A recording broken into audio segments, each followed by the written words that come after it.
Yeah, what's going on, guys? Cordy here. In today's video, we're going to be doing a beginner's guide. With the release of console right around the corner, I wanted to help all the new players that are coming into Paragon The Overprime and get them educated before they get access to the game, before they start playing. And so, just a heads up, things do change a lot in this game. It's still early access, so I might cover something that might not be in the game down the road. If you have any issues or if you have any questions regarding the guide, definitely leave a comment in the comment section below, and I'll try to answer that, or someone else can help you answer that question as well. Just because this game is constantly changing. All right, so with that little intro out of the way, let's go ahead and start getting into the beginner's guide. So for the MOBA basics, what is Paragon The Overprime?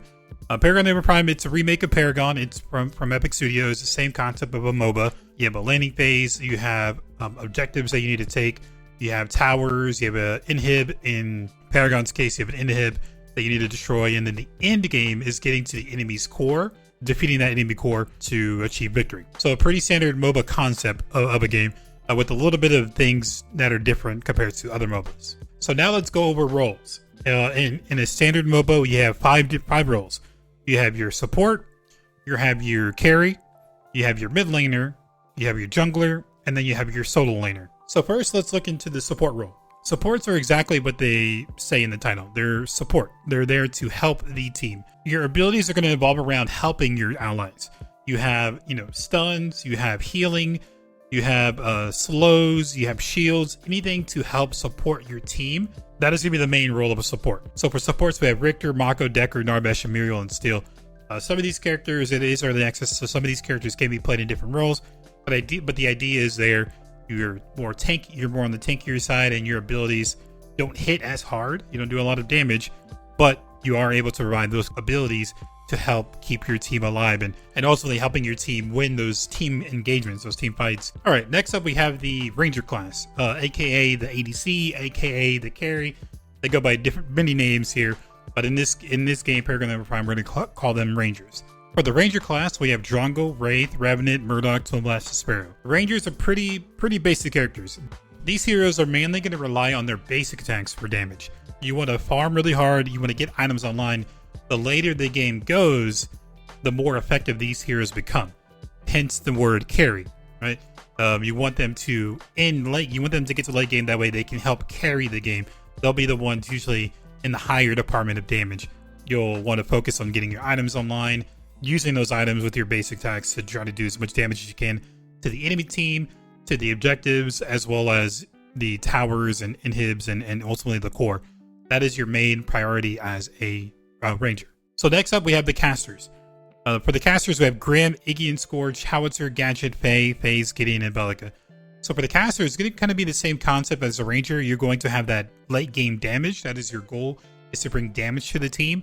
However, you're going to be doing it in the form of magical damage, where the Rangers were doing physical, the casters will be doing magical damage. With the casters, you're not going to be relying on your basic attacks, you're going to be relying on your abilities. The more items you have, the stronger that your abilities will do, and the lower cooldown you'll have on those abilities, so you can spam them a little bit more often. So the main thing about the casters is providing those big AoE abilities and great damaging abilities, great burst damaging abilities to help in a team fight. So the next role that we're going to go over is going to be the jungler. The jungler has a really difficult role. It's one of the more complicated roles in the game. The jungler is responsible for clearing their own camps, getting their jungle camps, getting their buffs, making rotations to lanes to help put the enemy team behind, and also securing objectives whenever it comes to those fights around the objectives. So the jungler does have a lot of responsibilities. You'll be the one that's going to be roaming a lot around the map. You're going to be running around a lot of map and putting wards and things like that. So for the type of class that plays a jungler, it's one of more of the diverse classes that can be played in that particular role. For the classes that can be played in the jungle, we have our assassins. Our assassins are going to be the ones that deal a lot of burst damage. You go in, you do a lot of damage, and then you try to disengage, or you go to the next person and try to deal damage. You want to just get to the back line and try to 100 to 0 them on their HP. That is your job as an assassin. For our assassins, we have Xena, we have Kalari, Shimbi, Countess. Now it gets a little bit more complicated here as well. Xena and Kalari, they are the physical assassin. They do physical damage. That's their main priorities. When you build items, you want to build physical damage. When you're playing Shinbi and Countess, they're going to be on the magical side. Their damage comes from a magical ability. So when you build items, you want to go the magical damage route. So we have our assassins. The next role that can be played in the jungle is going to be our warriors.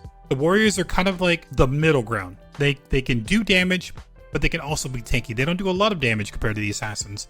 They don't have that 100 to 0 burst potential, but they can survive a lot longer than you would as an assassin. But for the warriors, we have Crunch, Wukong, Chimera, Seraph, Pingmao, Grux, and Quang.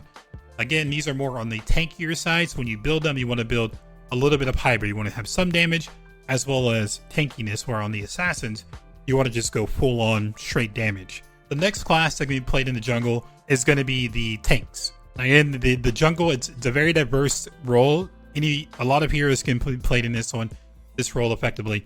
But it's kind of depending on how the meta is going at that time. But for the tanks, they are going to be more on the tankier side, right? They're not going to be like the assassins where they do burst damage. They're not going to be the warriors where they do sub damage.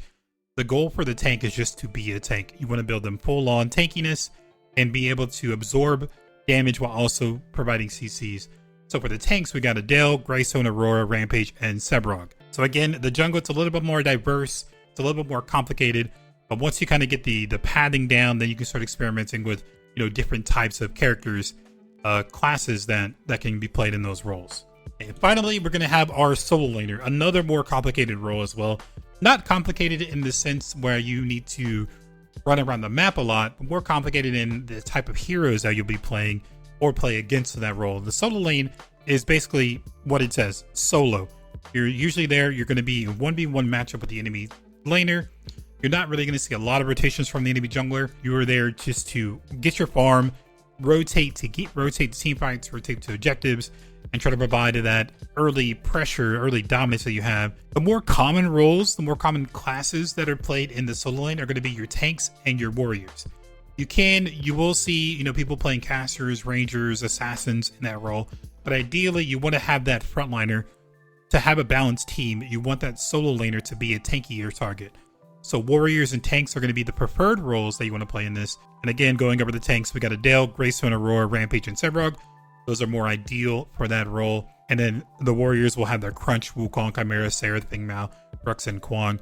But ideally, it's going to be more on the tankier side, and preferred will be those tanks / warriors played in that role. And again, for the role for the solo laner is to, get your solo farm, get your XP, get your solo XP, your gold, and make your rotations around with your team to help team fight. You're going to be diving the back line. You want to be absorbing a lot of damage, providing any kind of crowd control that you can provide.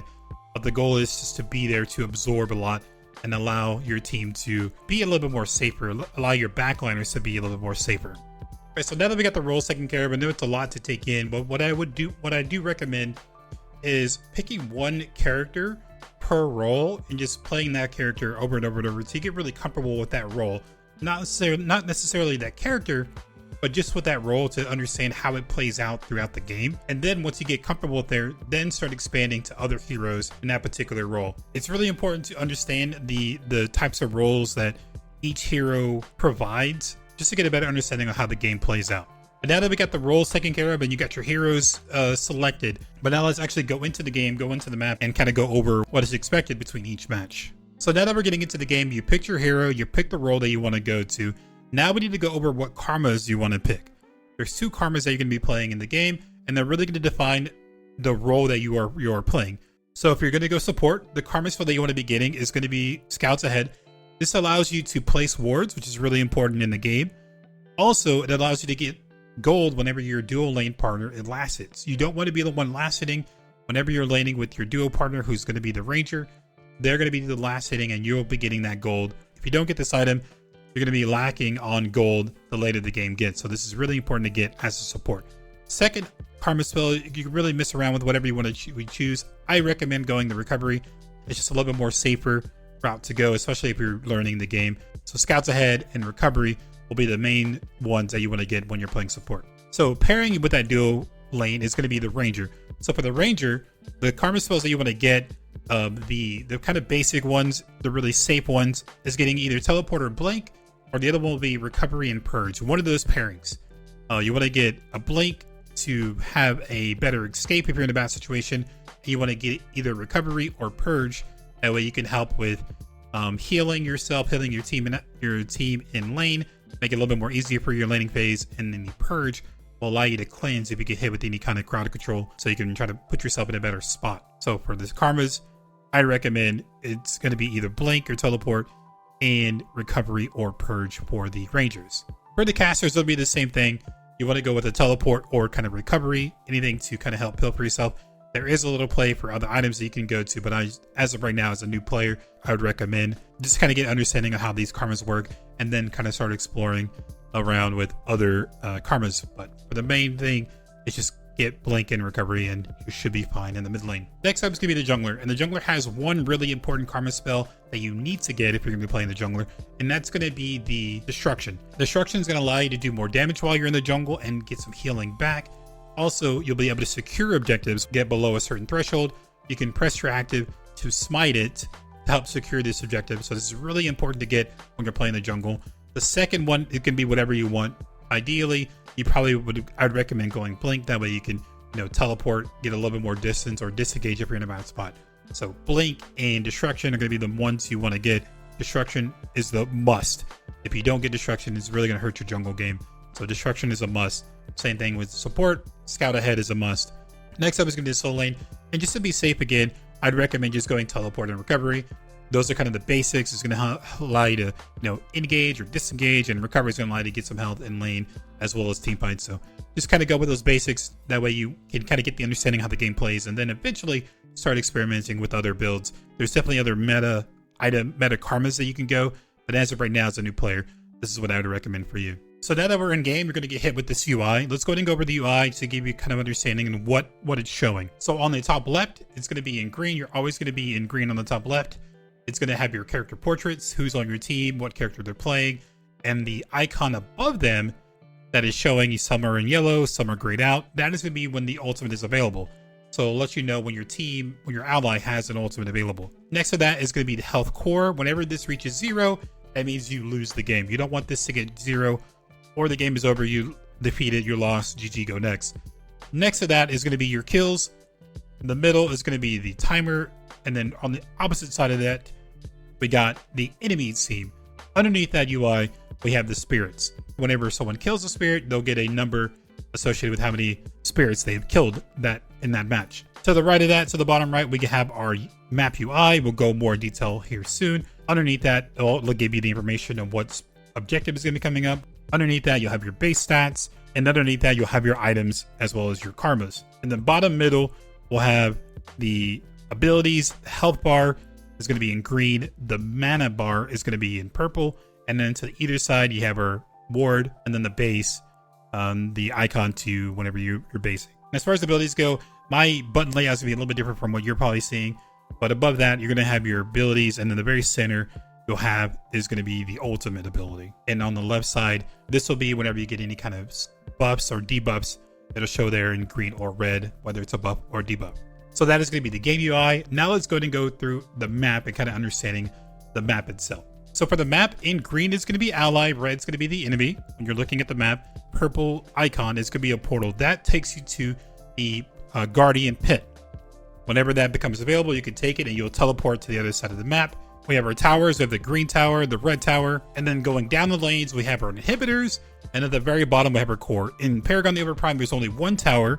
So once you get to that tower, the next step is going to be for the inhibitor, and then once you get that inhibitor down, then you can start attacking the core, and that's how you ultimately win the game.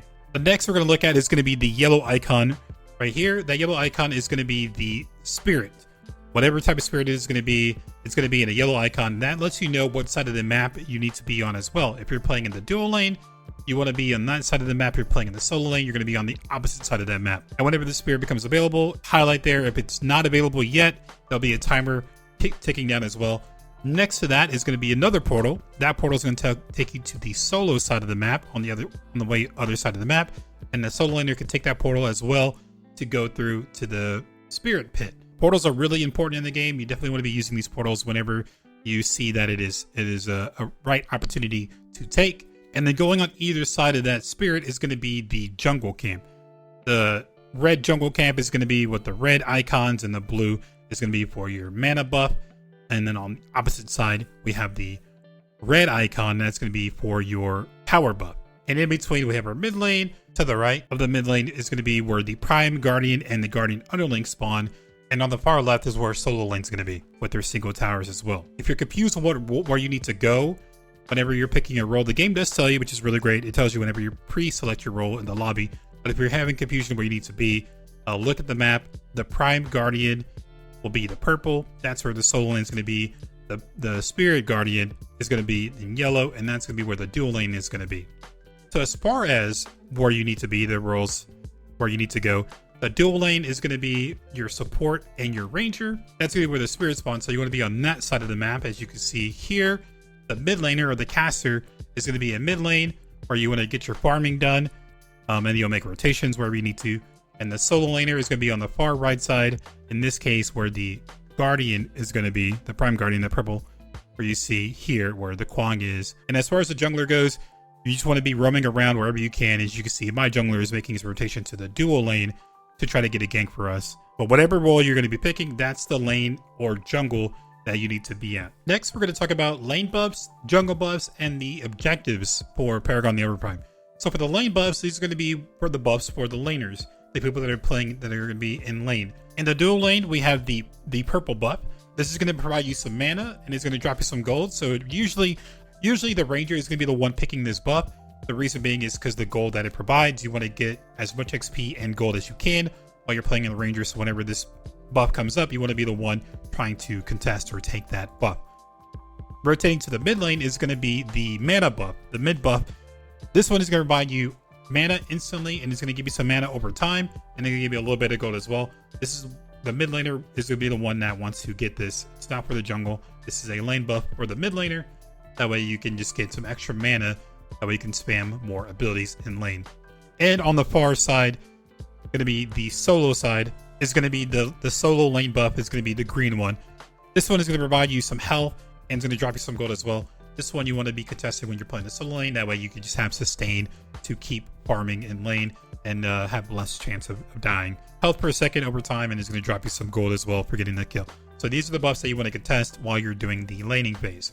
Now going to the jungle camps, the jungle buffs, this is going to be for your junglers. Early game, this is what as a jungler, this is what you want to pick up to help you with, doing a little more damage, giving some mana, give you some more XP and gold. So the first one we're going to go over is going to be the red buff. The red buff is going to be the one you secure. This is going to give you it's going to increase your physical power by 10%. You're going to deal bonus damage over time, and it's going to give you some gold. This is going to be the one that you want to take whenever it comes up. You want to be on top of this for your buffs. The next one is going to be the blue buff. This is going to give you magical power increase. It's going to give you some cooldown. It's going to restore some mana. And it's going to grant you a shield that absorbs a certain amount of damage. And it's also going to give you some more gold and XP. So these are the ones that you want to get as you're in that early phase of the game. You want to get the jungle. Now, I mentioned early phase or mid phase. You want to get these because when it comes to late game, as a jungler, you want to let your teammates get this. You want to let your carry, who hopefully is doing really well on your team. If they're not, then I suggest you take it for yourself. So you want to give you the red buff to them. That way they can do more physical damage, increase their overall physical damage. And the blue buff is going to go for your caster, the one that plays in mid lane. That way they can increase their overall magical damage, lower their cooldown, and then increase their mana so they can spam more abilities. So when it comes to mid late game, you want to forego these buffs and give it to your damaging dealers. Now for the big objective, the big buffs that everyone's going to be contesting, there's going to be multiple buffs. So throughout the game, throughout the phases of the game, you want to be rotating to these objectives as a team and contesting these objectives and trying to secure.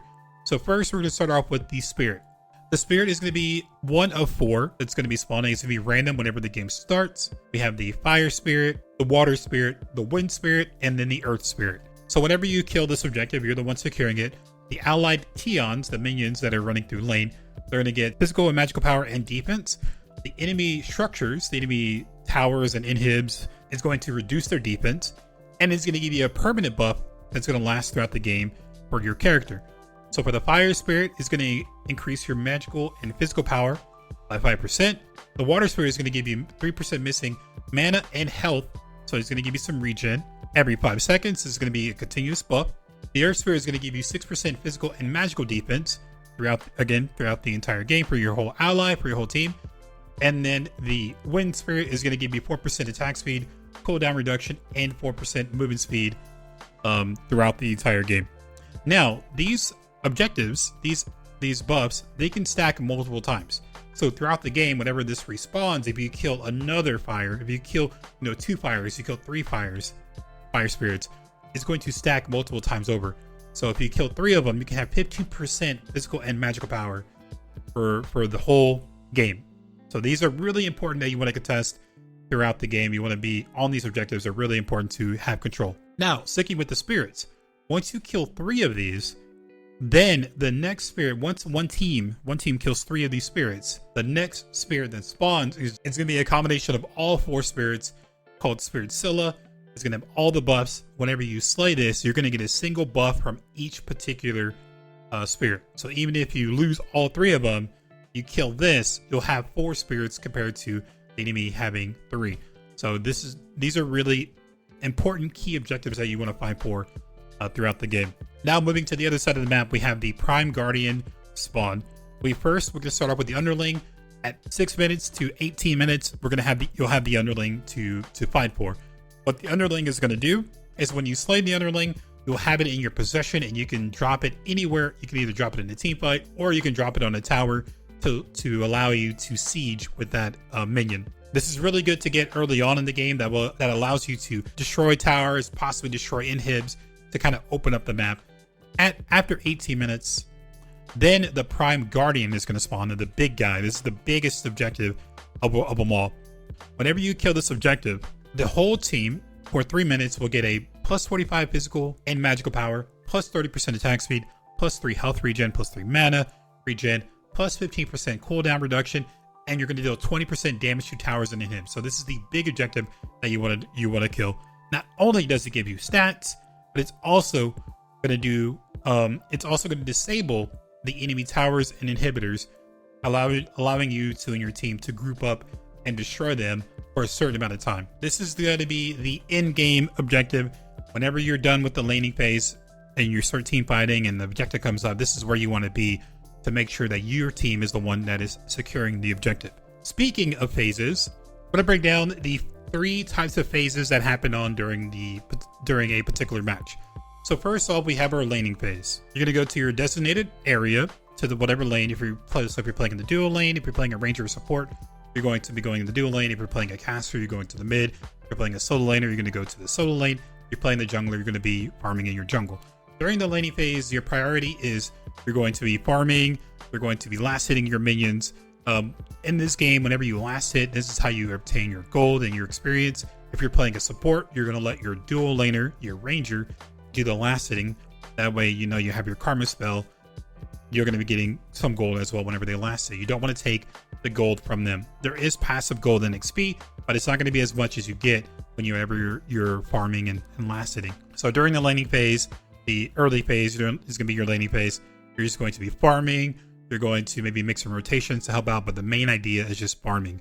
For the jungler, same concept. You're going to be farming, but on top of that, you're going to have to make sure to try to rotate and see if you can get any kills or do anything to help your laning teammates get an early advantage during that laning phase.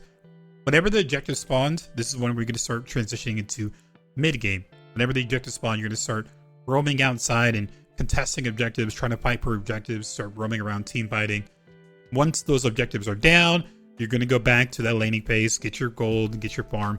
As a MOBA, you need to farm to get experience, to get gold.